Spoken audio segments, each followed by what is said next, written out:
తల్లిదండ్రులు కావాలని మీ కలను నెరవేర్చుకోండి హెగ్డే ఫెర్టిలిటీ సెంటర్ ద్వారా ఉచిత మొదటి కన్సల్టేషన్ పొందండి. కాదన్నా, ఇప్పుడు మీకు అంత ఎక్స్పీరియన్స్ ఉంది, మంచి మంచి డైరెక్టర్లు అందరితో పరిచయం ఉంది, యాక్టర్స్తో పరిచయం ఉంది. రీసెంట్ ఎందుకన్నా స్క్రీన్ మీద తక్కువ కనిపించట్లే? రావట్లేదు ఆపర్చునిటీస్. అంటే మీరు వెళ్ళి అడగట్లేదా, లేకపోతే అడిగినా కూడా ఇది అవుతుందా? నేను నా ప్రయత్నాలు నేను చేస్తూనే ఉంటాను. అంటే నేను ప్రయత్నం చేయడం ఎంతవరకు చేయగలను? పలానా వాళ్ళని కలిసి సార్ నేను ఇలా చేస్తున్నానంటే మళ్ళీ చేస్తున్నాను, నేను ఓన్లీ హీరోని అనుకోవట్లేదండి, I want be more an actor. ఇప్పుడు మనకి ఇందాకే సినిమా చూసి వస్తున్నా, నేను చెప్పాగా కోర్టు సినిమా చూసి వస్తే నాకు శివాజీ అన్నయ్యని చూస్తే ఎంత ఆనందం వేసిందో. ఎంత బాగా చేశాడు సినిమాలో, అసలు ఎక్స్ట్రాడినరీగా చేశాడు. ఆయన చేయడం ఒక ఎత్తు, ఆయన చూసిన తర్వాత అసలు నిజంగా టాలెంట్ ఉన్న ఆర్టిస్ట్ని మన వాళ్ళు ఇంకా వాడుకుంటారు, మిస్ అవ్వరు అని మరొక్కసారి ప్రూవ్ అయింది. సో ఎందుకు ఈ మాట చెప్పొస్తున్నాను అంటే, నేను ఒకప్పుడు ఆయన హీరోగా చేసిన మనిషి. ఫర్ ఎగ్జాంపుల్ జగత్ బాబర్ ఉన్నారు, ఆయన ఒక టైంలో హీరోగా చేసిన మనిషి. But more than heroes they are performers. ఒక శివాజీ అనే ఇందాక మనకి ఉదాహరణ ఎందుకు చెప్పాను అంటే, ఒక మనకి హిందీలో చెప్పాలంటే మన ఎందుకు దర్శి కూడా అంతే, Darshi is a wonderful actor. Of course he become hero no doubt, but he's a wonderful actor as such. అలాగే అదే సినిమాలో హర్షవర్ధన్ గారు ఉన్నారు, ఎక్స్ట్రాడినరీ యాక్టర్ ఆయన. అలాగే మన మురళీ శర్మ గారు ఉన్నారు, మన తెలుగులో పేర్లు చెప్తాను. హిందీకి వెళ్తే మనకి ఫర్ ఎగ్జాంపుల్ నజరుద్దీన్ షా గారు ఉన్నారు. He's not a hero, he's more an actor. So నేను వాళ్ళతో పోల్చుకుంటున్నాను కాదు, I want to walk in the lines of these people to be a more an actor, పర్ఫార్మర్గా ఉందాం అనుకుంటున్నానండి. పొలిమేర కూడా చేశాను కదా రీసెంట్ పాస్ట్లో. సినిమా హిట్ అయింది, కానీ ఒక్కొక్కసారి ఏమవుతుంది అంటే అది సినిమా పరంగా హిట్ అవచ్చు కానీ పర్సనల్గా ఎవరికి దానివల్ల కాల్ బ్యాక్ రాకపోవచ్చు. సో అలాగా నాకు పొలిమేర చేసిన తర్వాత కూడా నేను ఊహించిన స్థాయికి, అంటే నేను ఊహించినట్టే నాకేమో ఫైట్లు డ్యాన్స్లు కావాలి కాదు, పర్ఫార్మెన్స్ స్కోప్ ఉన్న క్యారెక్టర్ కావాలి, గుర్తింపు ఆ సినిమా మనకు ఐడెంటిటీ కావాలి. ఇప్పుడు ఎలాగైతే నేను ఇందాక కోర్టు గురించి చెప్పాను, అలాగా అలాంటి కథలు రాగలిగితే, అలాంటి క్యారెక్టర్స్ రాగలిగితే ఆర్టిస్టులకి ఏంటి అందరికీ మంచి పని ఉంటుంది. ఆ సినిమాలో బ్యాక్గ్రౌండ్స్ కూడా ఎంత ఎక్స్ట్రాడినరీగా ఉందో అసలు. చెప్తున్నా కదా, all crafts have done wonderful job. So అలాగా మనకి నిజంగా అలాంటి, సో చెప్పొచ్చు అంటే నా ప్రయత్నం నేను చేస్తూనే ఉన్నా. సో ఎప్పుడు ఏ డైరెక్టర్ అయినా ఎవరినైనా నేను కలిసినప్పుడు అయితే పని కట్టుకుని ఫోన్ చేసావు, నేను ఇలా ఉన్నానంటే I'm willing to work back, మన దాంట్లో ఏమంటే చెప్పండి అని. యూ నేమ్ ఇప్పుడు రీసెంట్ పాస్ట్లో డైరెక్టర్లు ఎవరని చెప్పు, I have spoken to them, most of them, at least most of them I have spoken to them, communicate చేసి. వాళ్ళకు కూడా ఏంటి అంటే ఆ సందర్భం రావాలి, పలానాడు ఉన్నాడు మనం దీనికి వాడుకుందాం అని గుర్తు రావాలి. So it's all fate.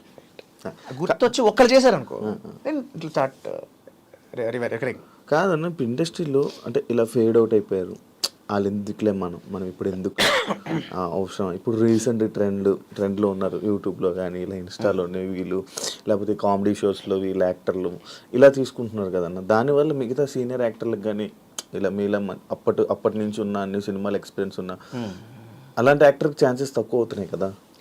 ఇది ఇక్కడే కాదు, అన్ని చోట్ల ఉండేది కదా, కేవలం సినిమా ఇండస్ట్రీలోనో లేకపోతే ఇంకో చోటనే కాదు.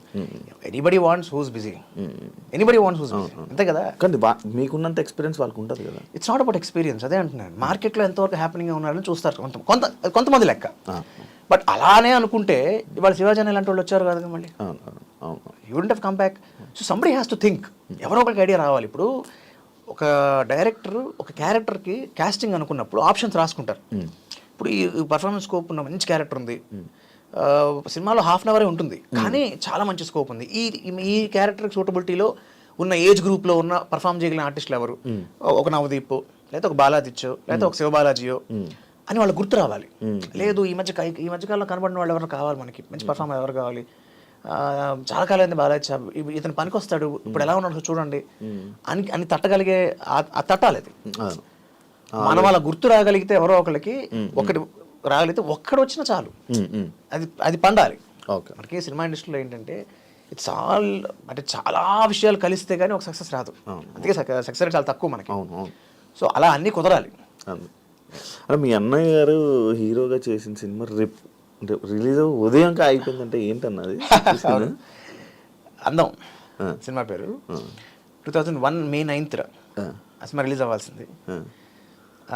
సంతోషం సినిమా ఉంది కదా నాగార్జున గారు, సంతోషం సినిమాతో పాటు రావాల్సిన సినిమా ఇది, same day. So MS Reddy గారు ప్రొడ్యూసర్ ఆ సినిమాకి.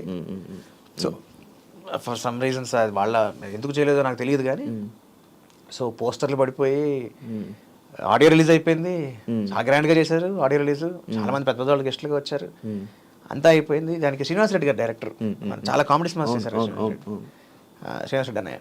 So he was the director of the film. So రావాలి, సడన్గా సినిమా రాలేదు. అసలు ఫస్ట్ సినిమా రిలీజ్ అవ్వాల్సిన మామూలు షాక్. పాపం almost 1 year he was in depression. ఎందుకంటే ఒక ఫస్ట్ సినిమా ఎవరికైనా కెరియర్లో చాలా చాలా ఇంపార్టెంట్. హిట్ ఫ్లాప్ వచ్చిన తర్వాత సినిమా అయిపోయిందంటే ఎంత బ్యాడ్ నేమ్, ఎంతమంది డబ్బులు అడ్వాన్స్లు ఇచ్చిన వాళ్ళు, రిలీజ్ సినిమా అయిపోయింది. ఆల్బమ్ చాలా మంచి ఆల్బమ్, నాకు ఇప్పటికీ పాటలు గుర్తున్నాయి. దాంట్లో ఒక పాట ఉంటుంది, నింగికి రంగుల హరి విల్లందం, నేలకు తొలకరి చిరు జల్లందం, నీరెండకు నిగనిగలద్దే నీ అందం, అప్పుడే విరసిన అరవిందం, ప్రేమ దాని మకరందం, ఆ మకరందం నిండిన హృదయం, సత్యం శివం సుందరం. చాలా మంచి ఆల్బమ్ యాక్చువల్గా. ఈ పాట ఎంఎస్ రెడ్డి గారు రాశారు. సో మంచి హిట్ ఆల్బమ్ అప్పట్లో అది. అది మళ్ళీ రిలీజ్ చేయడం, ఓటీటీకి ఇవ్వడం. అప్పట్లో ఓటీటీ ఇప్పుడు 2001 అదే ఇక్కడ ఓటీటీ ఇప్పుడు ఇక్కడికే ఉంది. ఇప్పుడు వచ్చినాయి అలాంటి సినిమాలు చాలా ఉన్నాయి, చాలా పెద్ద పెద్ద వాళ్ళ సినిమాలు అయిపోయి ఉన్నాయి. సో అది